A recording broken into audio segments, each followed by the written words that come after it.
So Ron, tell us about how you got started flying and how we got started in this plane. Well, I was partnered in a Cherokee 140 and flew that for quite a while, and a friend of mine had an RV7A, and I got real interested in it, and he gave me the free ride, which at that time was about a $60,000 ride, and said, you could sure build one of these, and I thought, well, why not?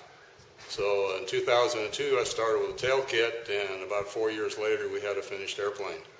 So what was the hardest part, or how long, I guess, did it take you to build it in the garage versus taking it to the airport?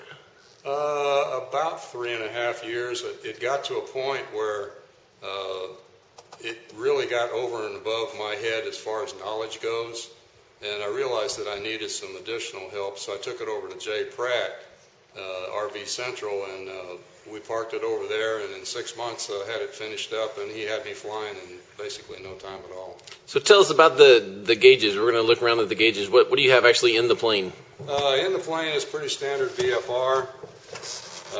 We have a standard radio stack, a King 97A, and a King transponder, a 76A. We have a Garmin 296 for cross country. The engine monitor system is an advanced flight systems engine monitor that monitors your cylinder head temperature and exhaust gas temperatures and your fuel gauges, and all that kind of stuff is all combined into that.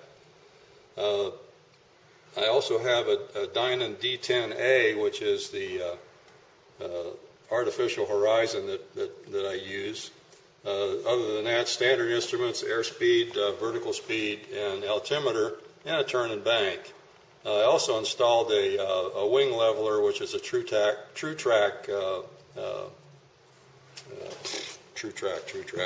Whatever the name is. Look it up. It's a True Track autopilot is what I'm trying to say. So why are you selling it? That's a good question. I really don't want to sell it, but it's a time in my life where things change, medical things change. I still have a medical, but not sure I'm going to get to keep it, and I'm not getting to use the airplane as much as I wanted to. So, tell us about the paint job. You get compliments constantly on the paint job when you land. How did it come about, and who did it? Well, basically, my wife and I decided on the colors. We didn't know it was going to be a red, white, and blue airplane when we picked out the individual colors, but when it was all put together, it turned out to be red, white, and blue, and it turned out perfect. Grady Owens at Glow Custom is the one that painted this for us over at Hobbs is 267 hours, tack time's 188. There you go.